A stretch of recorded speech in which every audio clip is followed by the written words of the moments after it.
성경에 중요한 두 개의 사건을 뽑으라고 한다면 구약 성경에서는 바로 오늘 같이 나누려고 하는 출애굽 사건일 것이고요.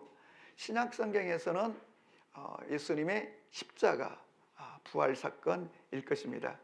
그런데 중요한 것은 이 두 사건이 같은 주제, 같은 목적을 향하여 가지고 있다는 점입니다. 2014년도에 상영된 리들리 스콧 감독의 엑소더스라고 하는 영화는 바로 우리가 오늘 보고자 하는 출애굽기를 배경으로 만들어진 아주 정말 스펙타클한 대작입니다. 그래서 이 모세와 파라오인 람세스와의 어떤 우정, 또 그리고 경쟁, 그리고 또 승명적 전쟁, 이런 내용들을 다루고 있고 400년 동안 이집트에서 노예로 살고 있던 이스라엘 백성들을 그 노예에서 해방시키는 그 일을 위해서 10가지의 재앙이 벌어지고 또 홍해가 갈라지며 또 그리고 광야에서 많은 기적들이 일어나면서 가나안으로 떠나가는 여정으로 끝을 맺는 그런 영화이죠. 오늘 우리가 보려고 하는 것은 이 노예로 430년을 살고 있던 이스라엘 백성들이 어떻게 이집트 제국을 무너지게 하고, 그리고 이집트에서 탈출하여 홍해를 건너 약속의 땅으로 가며, 이것은 우리에게 무엇을 말하고 또 우리에게 주는 메시지는 무엇인지를 살펴보고자 하는 것입니다. 역사적으로 보면 그 제국들이 무너질 때는 항상 무너진 이유가 있었습니다. 이를테면 아수르 제국이 무너질 때는 지나친 이 강권 통치, 그리고 포로들을 끌어다가 민족을 말살시키는 것들과 내부의 분열로 인해서 한순간에 신 바벨로니아에게 무너지게 되었고, 바벨로니아도 대단하였지만 그리고 영원히 멸망하지 않을 것 같았지만 내부의 어떤 균열로 인해서 페르시아 신흥 강국에 의해서 그냥 문을 열어주고 전쟁도 해보지 못한 채로 멸망했다는 구체적인 역사적 이유와 사건이 있습니다. 그리고 그 페르시아, 가장 인류 역사상 많은 영토를 차지했던 페르시아 제국도 이 그리스에게 무너질 때 보면은 몇 번의 그리스 정복에 실패하고, 그리고 알렉산더 대제에 의해서 전쟁에 짐으로써 결국 패망의 길로 들어서는 것을 볼 수가 있죠. 그 알렉산더 대제가 죽고 난 이후에 그리스 제국도 결국 이렇게 4등분 되면서 분할이 되면서 힘이 약화되고 결국은 무너지게 되고, 천년의 역사를 자랑하는 로마 제국도 무너질 때는 그야말로 야만족이라고 할 수 있는 바로 이 서로마 제국은 이 게르만족에 의해서 이제 무너지는 그 장면들을 우리가 볼 수 있고, 이 동로마 제국이 그 후에 거의 1000년을 더 버티다가 결국 오스만 터키에 의해서 1453년에 무너지게 되는 이런 일련의 역사를 보는데, 그런데 이 이집트 왕국, 이집트 제국은 사실 그 어떤 제국보다도 찬란한 강력한 문명을 가지고 있었습니다. 인류 그 4대 문명의 발상지이기도 하거니와, 제가 그 카이로에 있는 이집트 박물관을 들어갔을 때 와, 지금부터 3500년, 4000년 전의 그 유물들이 즐비한데 그 정교함과 그 웅장함과 그 거대한 이 이집트 문명이 고대에 얼마나 찬란했는가를 알 수가 있었고, 우리가 잘 아는 스핑크스라든가 이 거대한 피라미드만 보아도 불가사의한, 어떻게 그 사막에서 그 무거운 그 거대한 돌들을 어디서 끌어다가 그 고대의 이거를 어떤 운반수단을 통해서 끌어다가 이 피라미드를 건축할 수 있었는지, 그것도 불가사의한 일이거니와, 작년에 전 세계에서 가장 큰 박물관을 이집트에다가 만들어놨는데 아직 가보진 못했습니다만은 10만 점을 사진으로만 봐도 참 어마어마한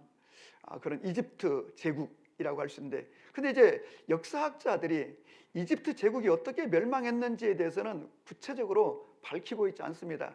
그냥 다만 오랜 역사와 시간 속에서 서서히 뭐 멸망하지 않았나, 이렇게 지금의 우리가 이집트는 우리가 보는 것처럼 북아프리카의 정말로 빈국 중에 하나라고 할 수 있을 만큼 가난한 나라로 전락해 버렸는데, 이 이집트의 멸망이 어떻게 이루어졌는지 알 수 없고 밝히지 않고 있는데, 최근에 일부 학자들이 바로 우리가 오늘 만나는 바로 이 홍해 사건, 이 출애굽 사건에 의해서 결정타를 맞고 무너지는 계기가 되었다고 하는 해석입니다. 저도 이 점에 상당히 동의를 합니다. 왜냐하면 이스라엘 백성들이 그때 한 200만 명으로 추산하는데 완전히 무임금으로 노동하여 경제 축을 맡고 있는 이집트 노예들이 대거 빠져나가게 됨으로써 이집트 경제가 무너지게 되고 휘청거리고, 또 그리고 모든 집집마다 장자들이 죽어나갔으니까 인구도 얼마나 많이 줄었을까와, 그리고 그 장자들이 죽으면서 큰 타격을 입게 되고, 문제는 그 강력한 이집트 군대가 오늘 성경 본문에 보시면은요, 이 9절에도 나와 있고 오늘 본문 22절 이하에도 쭉 23절에도 나와 있는데요, 애굽 사람들이 바로 홍해바다에서 수장되어 죽었고, 바로의 말들과 병거들과 마병과 군대, 그러니까 여러분 그 엄청난 이집트 군대가 한순간에, 전쟁이라고 하면은 보통 이제 일부는 죽기도 하지만 또 일부는 살아남기도 하고 또 일부는 뭐 돌아오기도 하고 그러는데, 이 이집트 군대는 그냥 홍해바다 속에서 바로 완전히 수장되어 단 한 사람도 살아남지 못하였다는 점을 우리들에게 밝혀줄 때, 이집트가 바로 1446년에 있었던 이 홍해가 갈라지는 이 사건을 통해서 결정적으로 망하게 되는 길로 들어서게 되었다는 것을 우리가 한번 살펴볼 수 있습니다.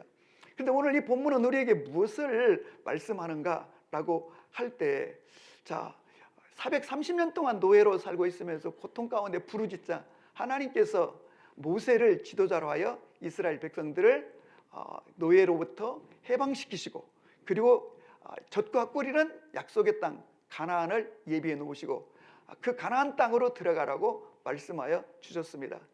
그렇지만 여러분, 이 파라오는, 바로 왕은 계속 하나님의 명령, 하나님의 말씀에 불순종하고 10가지의 재앙이 내리기까지 견디다 끝까지 안 내주려고, 왜냐하면 이 이집트에 있는 히브리인 노예들이 대거 빠져나가면 경제를 뒷받치고 있던 이집트의 경제가 한순간에 무너질 것이기 때문에 끝까지 놓지 않으려고 했지만, 마지막 10번째 모든 집집마다의 장자와 심지어는 가축들까지도 첫 것들이 다 죽어나가는 일이 벌어지자, 그때는 어쩔 수 없이 이스라엘 백성들을 내놓게 되었다는 것입니다.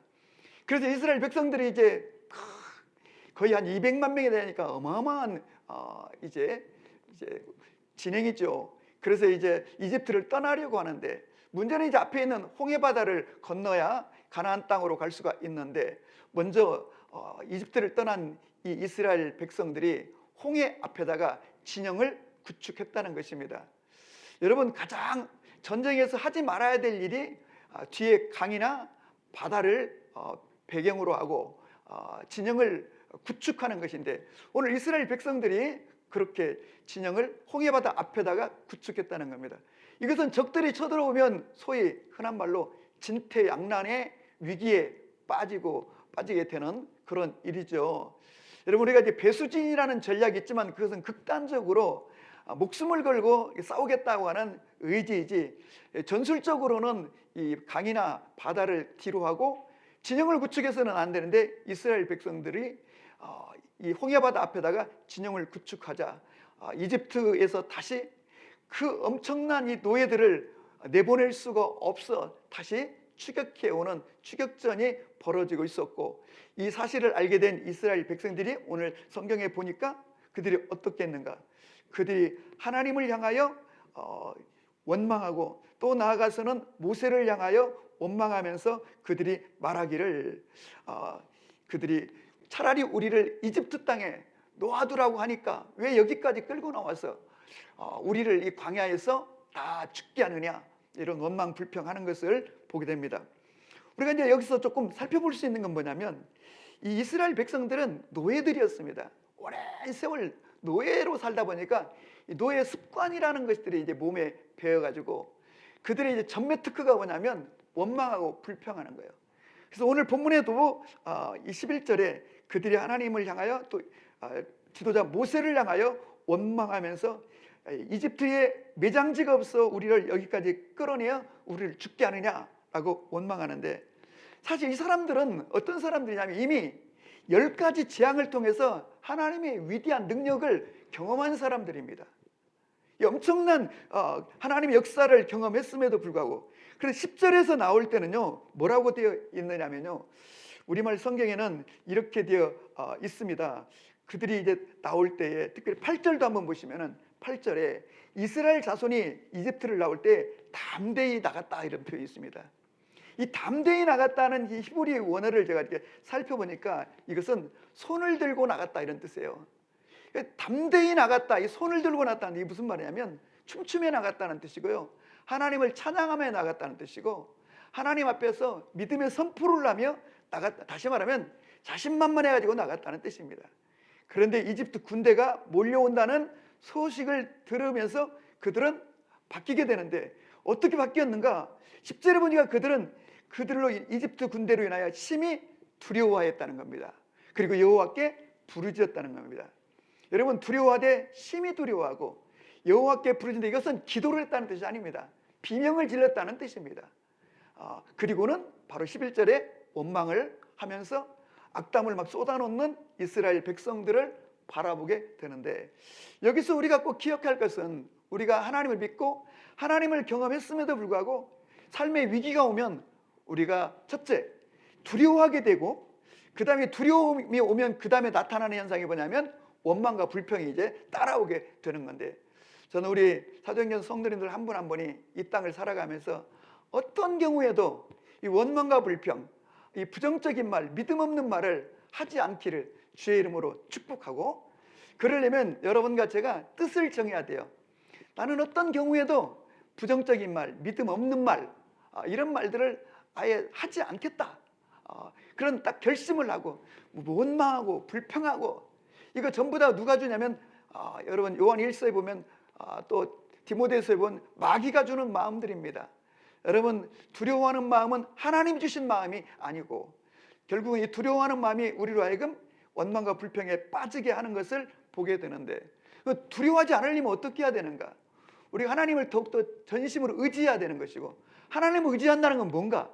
하나님 앞에 나아가 기도할 때 하나님을 의지하는 마음이 우리 속에 일어나게 되는 것을 우리가 경험할 수가 있습니다.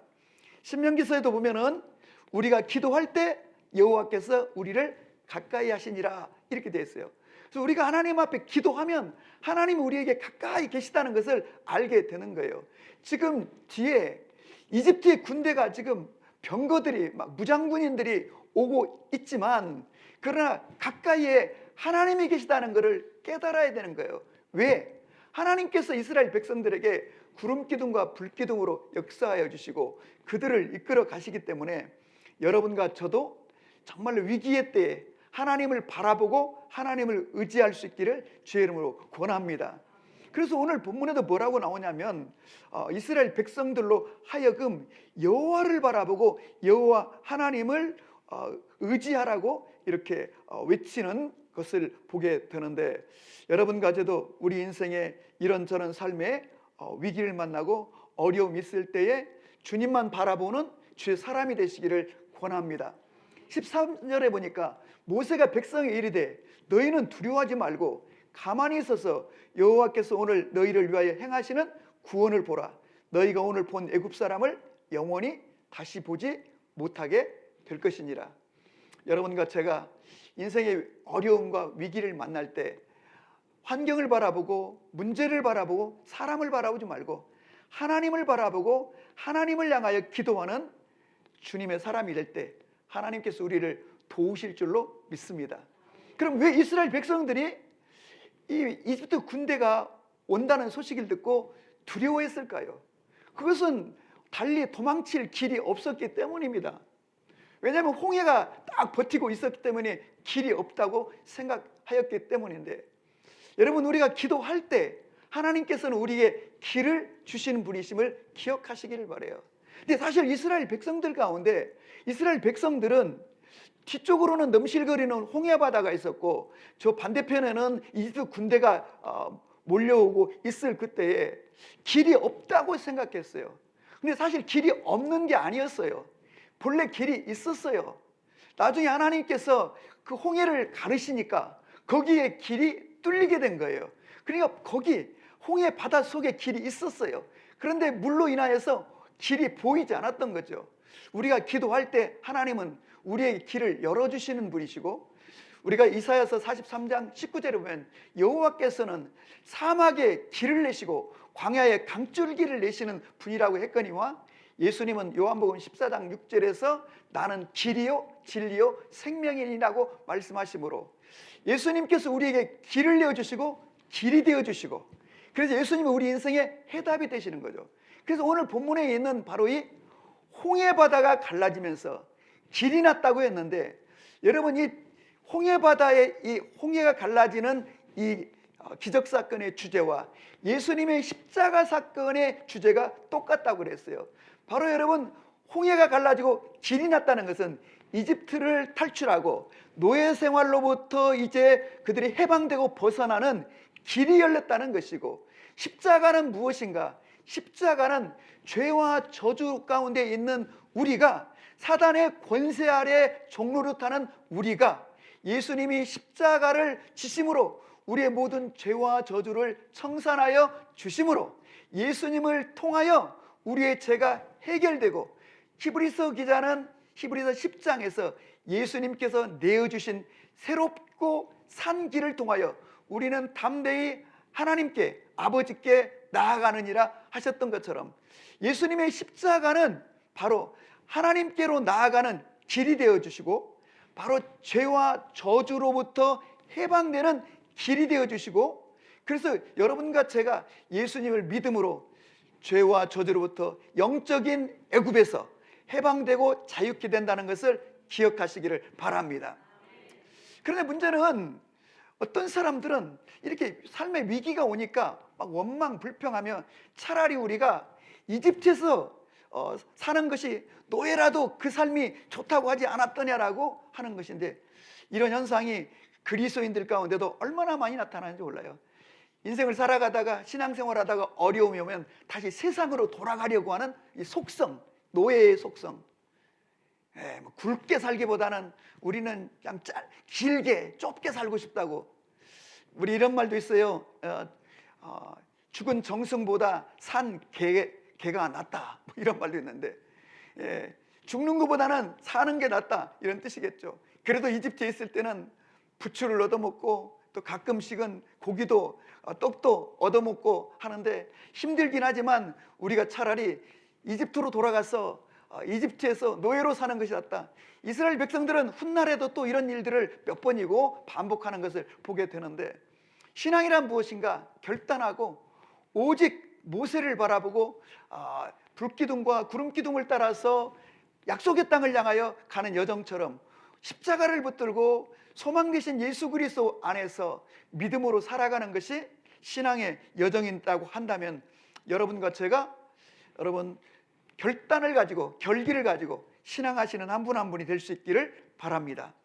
길이 없다고 생각해서 이들 가운데 지금 두려움이 오는데, 여러분 길이 없는 것이 아니라 하나님은 우리 가운데 길을 열어주시는 분이신데, 그런데 우리는 이제 못 견디고 견디지 못하고 참지 못하고 하나님의 역사를 기다리지 못하고 우리 입에서는 막 불평과 원망이 막 쏟아져 나오는 거예요.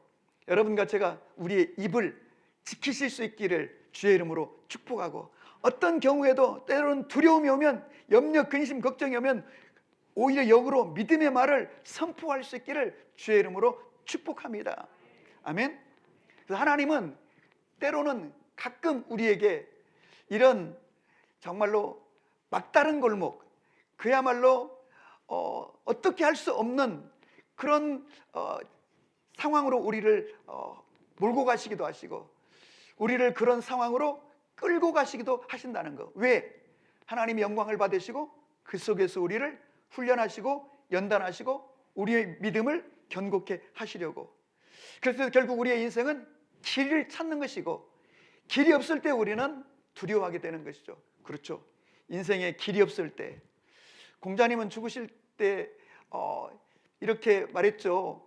정말로 자기는 길을 발견하면, 도를 발견하면 자기는 오늘 죽어도 좋다고 할 만큼, 이 길이 없을 때 우리는 두려워하고 염려하고 근심하게 되는데, 오늘 하나님께서 홍해를 갈라 길을 열으시는 엄청난 일을 보게 되는데, 여러분, 우리가 가끔 그림이나 영화에서 보면은 홍해가 갈라지는 걸 보는데, 홍해가, 모세가 지팡이를 쫙 내밀었더니 홍해 바다가 쫙 하고 갈라지고 그런 것이 아니라, 오늘 21절에 보면 모세가 바다 위로 손을 내밀었더니 여호와께서 동풍을 불어 밤새도록 바닷물이 물러가겠다는 겁니다.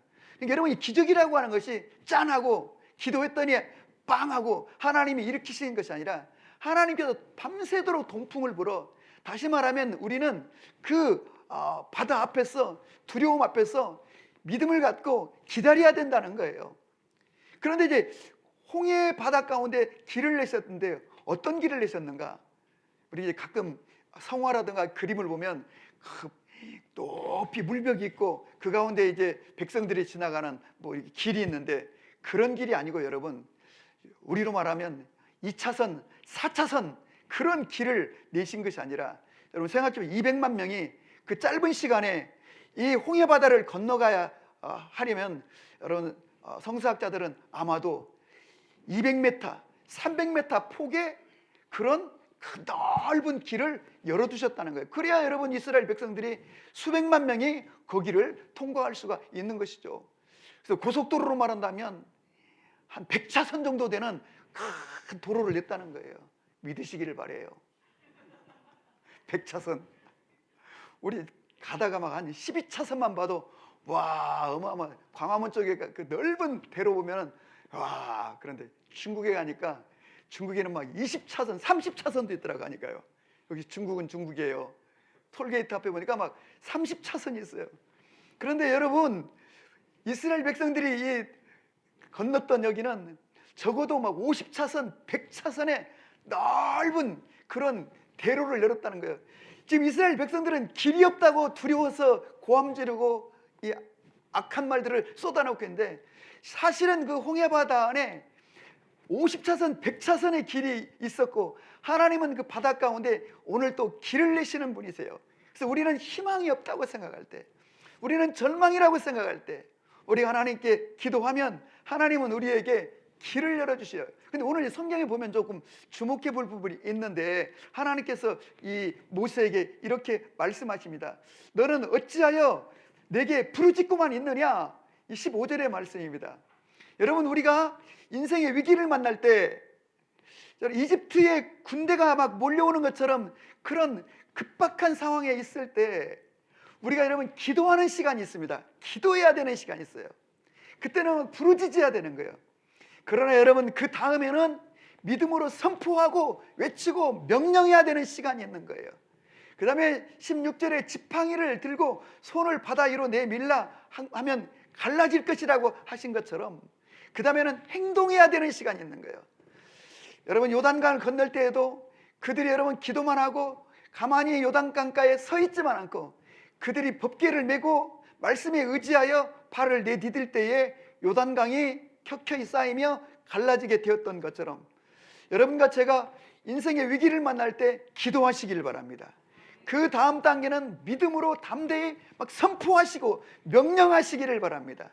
그리고 3단계는 여러분이 순종하시고 실천하시고, 베드로가 예수님의 말씀을 듣고 고기를 한 마리도 못 잡았지만 말씀에 의지하여 그물을 풀어, 자신의 상식과 경험으로는 도저히 이해가 안 되지만은 말씀에 의지하여 그물을 풀어 그물을 내릴 때에 기적이 일어나게 되었던 것처럼, 여러분과 저도 그렇게 믿음으로 순종하고 여러분과 제가 행동하는 그런 성도가 되기를 주의 이름으로 권합니다.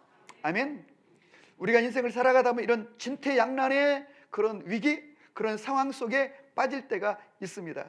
그때 여러분과 제가 환경을 바라보지 말고 하나님만을 바라보는 그런 하나님의 사람들이 되기를 바라고, 하나님을 바라보고 예수님을 바라보고 십자가를 의지할 때 우리 속에 있는 두려움이 사라지게 되고 하나님의 언약의 말씀이 우리에게 오고 우리가 하나님을 의지하여 믿음으로 그 위기를 돌파하게 될 줄로 믿습니다. 그 다음에 사람을 두려워하지 말고 환경을 두려워하지 말고 하나님만을 의지하라는 이 말씀 속에서 우리가 우리 속에 있는 두려움 그리고 따라오는 원망과 불평을 여러분과 제가 하나님의 언약의 말씀 긍정적인 믿음의 선포를 통하여 극복해 나갈 수 있기를 바라고, 이런 인생의 이런저런 위기를 만날 때 조급하지 말고 인내하고 또 기도하며 기다리는 여러분과 제가 될 때 결국은 우리가 그 위기 상황 속에서 승리하게 될 줄로 기억하시기를 바랍니다. 아멘. 어차피 이 지금 싸움, 이 문제의 극복과 해결은 사람을 통해서 올 수 있는 것이 아니라 오늘 하나님께서 하시겠다는 거예요. 여러분, 병거들, 특수부대를 몰고 오는 이집트의 군대를 아무런 무기도 없는 이 노예로 살던 이스라엘 백성들이 무슨 수로 막아낼 수가 있겠습니까? 뭐 전열을 구축한들, 뭐 그들이 고함을 지른들 으쌰으쌰 한다고 되어질 일이 아니죠. 그래서 오늘 하나님께서는 여호와께서 친히 이 이집트의 군대를 무너뜨릴 것이므로 너희들은 두려워하지 말고 가만히 있어서, 그래서 우리에게 필요한 게 뭐냐면 두려워하지 않는 마음. 그러나 여러분, 우리는 연약하여 환경을 바라보게 되고 두려움이 오게 되는 거죠. 그래서 우리는 기도해야 되는 것이고, 기도를 통하여 하나님을 바라볼 때, 하나님을 의지할 때 우리 속에서 두려움이 떠나가고, 믿음으로 선포할 때 하나님께서 드디어 기적을 행하시는 것을 보게 되는 것이죠. 그래서 13절에 있는 말씀처럼 너희는 두려워하지 말고 가만히 있어서 여호와께서 오늘 너희를 위하여 행하시는 구원을 보라. 너희가 오늘 본 애굽 사람들을 영원히 다시는 보지 않게 될 것이다 라고 하셨던 것처럼 그렇습니다. 여러분, 시편 62편 1절 이하에 보면 나의 영혼이 잠잠히 하나님만 바라며, 잠잠히 하나님만 바라볼 수 있으려면 믿음이 있어야 되는 거예요. 여러분, 이사야 30장 15절에 그 잠잠히 하나님을 바라보면, 하나님을 신뢰하면 새 힘을 얻게 될 것이라고 약속하여 주셨고, 하나님이 우리를 대신하여 친히 싸우시는 것을 보게 될 것입니다. 우리 옛날 이 찬양곡 중에 보면 하나님은 우리의 피난처가 되시며 환난 중에 우리의 힘과 도움이시라. 너희는 가만히 있어 주가 하나님됨 알지어다. 열방과 세계 가운데 주가 높임을 받으리라. 사랑합니다 내 아버지, 찬양합니다 내 온 마음 다하여, 선포합니다 예수 그리스도 주님 오심을 기다리며 라고 하는 찬양이 있는데요, 여러분과 제가 이런 찬양을 부를 수 있어야 돼요. 아멘입니까? 네. 다른 사람 막 낙심하고 막 부정적인 말, 원망 불평 쏟아놓고 있을 때 우리는 찬양할 수 있어야 되는 거예요. 하나님은 우리의 피난처가 되시며 환난 중에 우리의 힘과 도움이시라. 너희는 가만히 있어 주가 하나님 됨 알지어다. 열방과 세계 가운데 주가 높임을 받으리라. 사랑합니다 내 아버지, 찬양합니다 내 온 맘 다하여, 선포합니다 예수 그리스도 주님 오심을 기다리며. 여러분, 모세가 이 노래를 알았더라면 백성들이 막 막 원망하고 막 그러고 있을 때에, 막 두려워 떨고 있을 때 그 바위 위에 탁 올라서 가지고 두 손을 탁 들고 이 찬양을 불렀다면, 너희는 가만히 있어. 할렐루야. 이번 주 화요 직장인 예배 때 제가 이 시편 63편을 통해서 같이 한번 찬양해 보려고 그러는데, 이 찬양의 힘인 것 같아요. 찬양의 능력이고, 너희는 두려워하지 말고 가만히 있어서 여호와께서 오늘 너희를 위하여 행하시는 구원을 보라. 오늘 너희가 본 이 애굽 사람들을 다시는 보지 못하게 되리라. 그래서 여러분, 이 십자가가 엄청난 능력이 있지만 중요한 거는 그 십자가를 향한 믿음이 있으셔야 되는 거예요. 이 십자가가 우리의 모든 죄와 저주를 청산해 버리셨고 하나님의 자녀가 되게 하셨고, 십자가를 통하여 우리가 하나님 아버지께 나가 오늘도 담대히 기도할 수 있는 특권을 얻게 되었다는 이 믿음, 그리고 내가 주님을 바라보면 주님은 반드시 기적을 행하신다. 여러분, 이 홍해 기적 사건이 얼마나 중요하냐면요, 하나님은 중요한 사건이 있을 때마다, 중요한 것을 설명하실 때마다 항상 바로 이 홍해를 가르치는 이 기적 사건을 얘기하시는 걸 볼 수 있어요. 우리가 잘 아는 말씀 시편 81편 10절, 나는 너를 애굽 땅에서 인도하여 낸 여호와 내 하나님이니 너의 입을 크게 열라 내가 채우리라. 어떤 하나님이요? 이집트에서 인도하여 낸 하나님, 홍해를 건너게 하신 하나님. 시편 136편 13절에도 홍해를 가르신 이에게 감사하라 그 인자하심이 영원함이로다. 시편 136편 15절, 바로와 그의 군대를 홍해에 엎드러뜨리신 이에게 감사하라 그 인자하심이 영원함이로다. 여러분과 제가 신앙생활하면서 많은 기적들을 경험하셔야 되는 거예요. 그래야 그 기적이 우리의 신앙을 이게 받쳐주게 되는 거예요. 이스라엘 역사를 보면요, 이스라엘 민족의 역사는 바로 이 홍해바다 이 사건을 통하여 구축돼요. 그래서 여러분들이 삶 속에서 경험하는 이 하나님의 역사, 이 하나님의 기적, 하나님의 능력, 하나님을 통한 승리를 통하여 그것이 여러분의 인생의 역사를 구축해야 되는 거예요. 이스라엘 역사에서 가장 중요한 소위 3대 절기라는 게 있어요. 첫 번째는 유월절이에요. 그리고 두 번째는 장막절이에요. 그리고 오순절이에요. 그런데 이 3대 이 절기가 어디서 나왔냐면 바로 이스라엘 백성들이 이집트에서 출애굽 사건과 다 연관이 되어 있어요. 장자들을 다 죽이고 이스라엘 백성들에게는 죽음의 사자가 건너뛰었다는 이 패스오버, 유월하였다는 의미로 유월절이라는 절기가 생겼고요. 백성들이 그 광야에서 하나님께서 텐트 치고 지낼 때에 때마다 시마다 먹을 것과 그리고 마실 것을 공급하여 주시고, 만나와 메추라기 불기둥과 구름기둥으로, 밤에는 불기둥으로 따뜻하게 하여 주시고 낮에는 구름기둥으로 선선하게 해주신 이 놀라운 하나님의 역사를 기념하기 위해서 장막절, 텐트절이라고 하는 것을 기념하고요. 그들이 시내산 앞에 갔을 때 하나님께서 그들과 언약을 맺으시고 십계명 율법을 주신 날을 기념하기 위해서 만든 절기가 오순절이라고 할 때, 여러분과 제가 주님을 만나고 주님을 통하여 기적을 경험하고 정말 절체절명의 순간에 그 위기를 돌파하고 극복함으로 그 순간순간의 사건들이 내 인생의, 내 신앙의 역사가 되어야 돼요. 그래서 그 신앙의 역사, 그 사건들이 내 신앙을 딱 붙잡아주고 있기 때문에 하나님은 살아계시며 과거에도 역사하시며 오늘도 함께 하시는, 이스라엘 백성들에게 절기를 지키라는 것은 그냥 하나님께 영광 돌리라는 의미가 아니죠. 그 하나님께서 행하셨던 그 기적들을 오늘날도 기억하라는 거예요. 매년 재현하면서 기억하고 잊지 말라는 거예요. 그리고 여러분과 저를 죄악에서 건져주시고 내 인생의 위기에서 건져주시고 기적을 행하신 그 주님의 역사를 기억하면서 우리의 신앙의 역사를 세우시는 여러분과 제가 될 수 있기를 주의 이름으로 축복합니다. 이스라엘 백성들은요, 이집트에서만 노예로 생활에서부터만 탈출하는 것이 아니라 그들은 가난으로부터도 탈출해야 됐어요.